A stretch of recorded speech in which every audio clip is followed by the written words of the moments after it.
नमस्कार। आप सुन रहे हैं द बॉलीवुड रेडियो और मैं हूं आपके साथ अनूप आकाश वर्मा।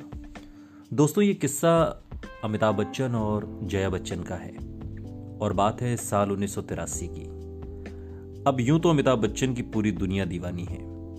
अमिताभ बच्चन ने कई फिल्मों में काम किया, लेकिन कुछ फिल्मों ने उन्हें नायक से महानायक बना दिया और इन्हीं फिल्मों में से एक है साल 1983 में आई फिल्म कुली। ये फिल्म बॉक्स ऑफिस पर हिट रही। हालांकि फिल्म में अमिताभ बच्चन के साथ एक ऐसा हादसा हुआ जिसे आज तक न तो अमिताभ बच्चन भूल पाए और न ही उनके फैंस। दरअसल कुली के एक फाइटिंग सीन की शूटिंग के दौरान अमिताभ को इतनी गंभीर चोट लग गई थी कि उनकी आंतें फट गई थी। इस हादसे के बाद डॉक्टरों ने जवाब दे दिया था और साफ तौर पर कह दिया था कि सब कुछ ऊपर वाले के हाथ में है। और ऐसी स्थिति में अमिताभ बच्चन की पत्नी जया समेत पूरा परिवार घबरा गया था। सब बहुत पैनिक हो गए थे।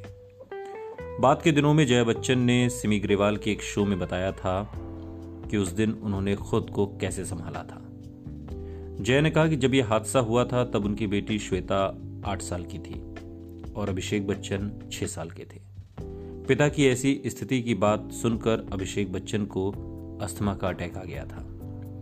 दरअसल स्कूल में एक बच्चे ने अभिषेक को कह दिया था कि क्या तुम्हारे पापा मरने वाले हैं। जया बच्चन ने बताया था कि अभिषेक स्कूल से आए तो उनकी तबीयत खराब हो गई थी। अभिषेक के कजिन और जया की भांजी एक ही क्लास में थे। जब जया ने अपनी भांजी से पूछा कि क्या हुआ था, तब उसने बताया कि एक लड़का आया और उसने अभिषेक से उनके पिता के बारे में कहा कि क्या तुम्हारे पापा मरने वाले हैं। जया ने कहा था कि बेशक अभिषेक को इस बारे में ज्यादा पता नहीं था, लेकिन उसने रिएक्ट किया। आपको बता दें कि हादसे के बाद एक वक्त ऐसा भी आया था जब अमिताभ बच्चन को डॉक्टर्स ने भी क्लिनिकली डेड घोषित कर दिया था। इस पर अमिताभ बच्चन ने बताया था कि मुझे तो कुछ पता ही नहीं था। मैं उस वक्त कोमा में था।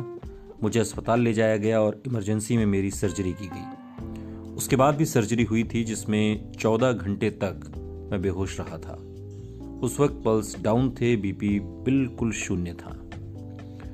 जया बच्चन ने बताया था कि मैं अस्पताल पहुंची। मेरे जेठ उस वक्त वहां थे जो मुझे कह रहे थे कि तुम कहां थी, हम तुम्हारा इंतजार कर रहे थे।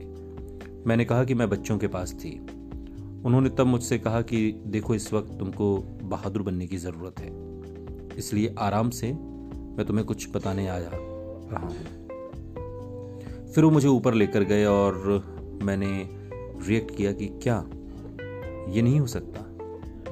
जया ने आगे कहा कि मेरे हाथ में उस वक्त प्रार्थना की किताब थी, हनुमान चालीसा की। तब सबने कहा कि अब तुम्हारी प्रार्थनाएं ही काम आएंगी, लेकिन मैं पढ़ नहीं पा रही थी क्योंकि मैं लगातार अमिताभ की तरफ देख रही थी।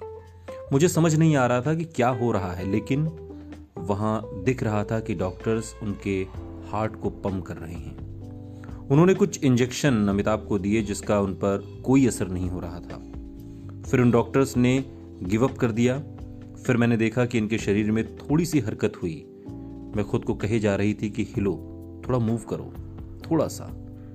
उसी वक्त एक चीज हुई और उसी जगह एक और मरीज था कि जो सेम कंडीशन में था, उसकी डेथ हो गई। आपको बता दें कि फिल्म कुली की शूटिंग के दौरान जब यह हादसा हुआ था तो पहले तो काफी देर तक सभी को लगा कि अमिताभ शायद एक्टिंग कर रहे थे, क्योंकि इस फिल्म की शूटिंग बिना रुकावट के काफी देर से चल रही थी और सब जल्दी पैकअप करना चाहते थे। हादसे से कुछ देर पहले ही पैकअप को लेकर हंसी मजाक भी हो रहा था।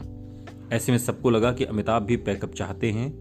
वहीं एक्टर ऋषि कपूर ने भी इस घटना को इतनी गंभीरता से नहीं लिया था। एक इंटरव्यू में उन्होंने बताया था कि उन्हें लगा कि हल्की फुल्की चोट है और उन्होंने शाम को अमिताभ बच्चन के लिए आयोडेक्स भिजवा दिया था, लेकिन उस वक्त तक कोई नहीं जानता था कि अमिताभ बच्चन को सीरियस इंजरी हो गई है। तब अमिताभ बच्चन जीवन और मौत के बीच झूल रहे थे, या यूं कहिए कि मौत के ज्यादा करीब थे। लेकिन जाको राखे साइयां, मार सके ना कोई। सुनते रहिए द बॉलीवुड रेडियो, सुनता है सारा इंडिया।